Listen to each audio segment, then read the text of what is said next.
Comments at a time when political debate and discussion across the Western world is so reasonable and level-headed and calm. Your organization is terrible. You are attacking our news organization. Your organization Can you give us a terrible. chance Let's to go. ask a question, sir? Go ahead. Sir, Quiet. Quiet. Mr. President-elect. Go ahead. Can you She's state asking a categorically- question. Mr. Don't be rude. President-elect, can you give us a question? Don't be You're rude. attacking us. Can you give us a question? Don't be rude. Can you No, I'm give not us a going to give you a question? question. I'm not going to give you a can you question. can you state categorically? You are fake news. Oh, fucking hell. Daniel Bostock. Daniel says it's Islam. That's the problem. Islam is extreme, full stop. Daniel, not going to agree with you there. And you know what? I was just a bit frustrated with you. Not in a, not in an angry way. I'm not bitter. But, you should have listened to the interview with Theo Padnos because he's a guy who's been kidnapped by an extremist Islamist fundamentalist group. And he's not going, all Muslims are the problem or Islam is inherently the problem. As he pointed out, 1 billion and some Muslims are living beautiful, happy lives and deriving spiritual comfort and happiness from their religion. We have a tiny, tiny minority that is causing chaos. And they're not all the sorts of people who kidnap people like Theo Padnos and subject them to horrible torture. I'm very proud to be someone in London, even though that means selling out my northern roots, which I am very proud of, incidentally. But because London's mayor is Sadiq Khan, the first Muslim mayor of any major Western city, he's someone who fought for LGBT rights. He voted for equal marriage. Compare and contrast that to most Tory MPs who either voted against or abstained on equal marriage. So he's a guy, a Muslim, who stood up for the rights of people like me, unlike most Conservative MPs. Indeed, a Conservative party which throughout its history, from things like opposing all the LGBT equality legislation that New Labour, despite its flaws, passed, whether it be, Section 28, banning the so-called promotion of homosexuality in schools in the 1980s, the Conservative Party have consistently opposed LGBT rights, notwithstanding David Cameron's support for equal marriage against the wishes of most of his party. So, yeah, you're wrong, basically. I'm sorry, sometimes you've got to say it, you've got to be direct, and you're not right on this at all, and I think the problem is if we end up saying Islam is inherently the problem, how are we all going to live together happily on this quite small planet of ours, which we're all crammed into? Not very well if people with your attitude, I'm afraid, win. So let's probably just stop scapegoating and generalising about entire groups of people, just a thought. Carl Harvey, hello. One of the best videos I've ever seen, Owen. Thank you, Carl. Do you know what, though?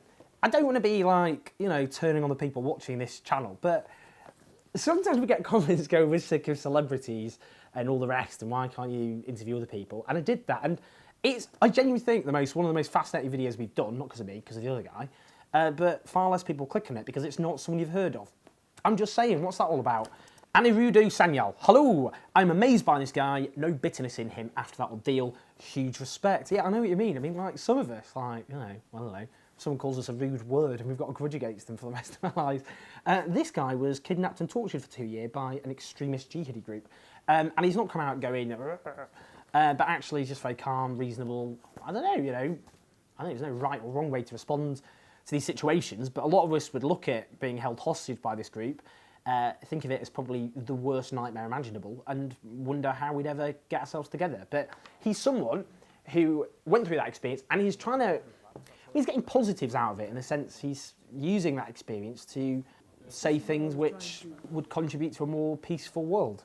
And I think we should listen to Theo, because he's gone through something hopefully none of us will go through. And I think he has a certain wisdom which comes out of a very unique experience.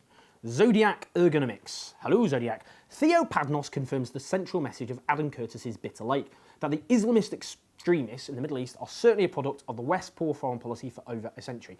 Well, the West certainly is a factor. It's not the only reason for the rise of Islamist extremist ideology, and it would be wrong to say it is, but it's a very, very big factor. In the 1980s, following the Soviet occupation of Afghanistan, the West supported jihadi groups which were fighting against the occupation. Many of their funds, their weapons were filtered through the Pakistani secret services and ended up in the hands of grotesque groups. What then happened is, after the end of that war, or not the end of the war, but the end of the occupation, lots of those fighters, those extremists who'd been radicalised, went all over the world and then began radicalising others and launching attacks against, in the end, Western targets, their former paymasters and supporters. You got the fact that the West supports, not just supports, arms, is allied to the Saudi dictatorship, as well as other Gulf states. And those Gulf states are responsible for exporting extremist ideology, as well as funds and arms for rebels, for extremist forces, and extremist ideology, not just in the Middle East, but also further afield than that. And again, we are complicit in that.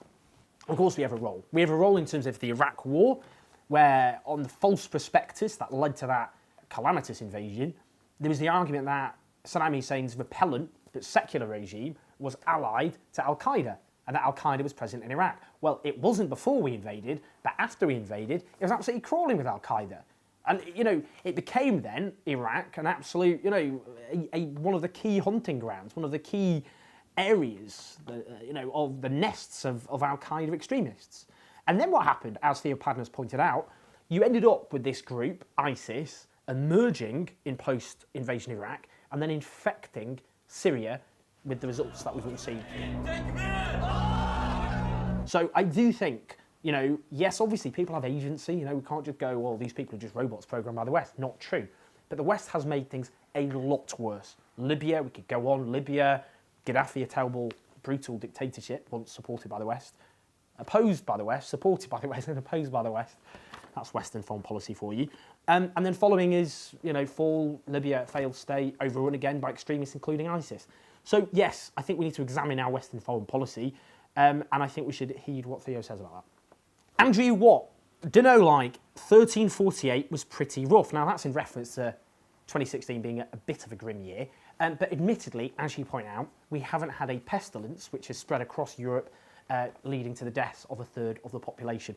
So, Andrew, thank the Lord for small mercies. Chris James, no offence, Owen, but you look massively hungover. Well, I'm not doing dry January this year. Did it last year. What a nightmare. Boring. I probably wasn't hungover. I was probably just tired of life. Not really. Not really tired of life. No, I mean, you know, sometimes, I don't know what I'm saying.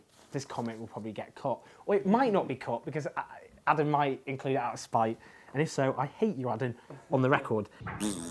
Phil Payne 95, spoiler alert, 2017 will be worse. Well, I mean, arguably the difference between 2016 and 2017, the key difference is Donald Trump is not yet president. He will be imminently. In fact, he probably will be by the time this video. I don't know when Adam's going to put this up. There's a chance it will be. But yes, Donald Trump being president in 2017 is not good at all. But you got to have a hope. I mean, yeah, you know, there's other things as well. National Front in France, elections in the Netherlands where the far right might do well. Might be a snap Austrian election, which could do, where the far right could form a government. We could go on. There's lots of elections taking place. Germany, how the alternative for Deutschland, the populist right there do. So I don't know, but I do know that I have hope that people who believe in societies running the interest of the majority, where we don't scapegoat foreigners for all the problems we face, you know, I think those movements for people for workers' rights, to invest in our economy, not cut back, those sorts of movements, I believe in them. We just got to get our act together and stop living in our echo chamber and all that kind of stuff. Sort your life out, mate. Right, got to go. I'm actually now going to the United States. I'm going to Obama's America, and I will leave Trump's America. So I will see you on the other side of that. But you know what? It's going to be a tough year, but I think if we all get our act together, we can turn it around. So let's all do something to make that happen. But as ever, leave your comments. Love seeing them, some of them. And subscribe. I'll see you next time.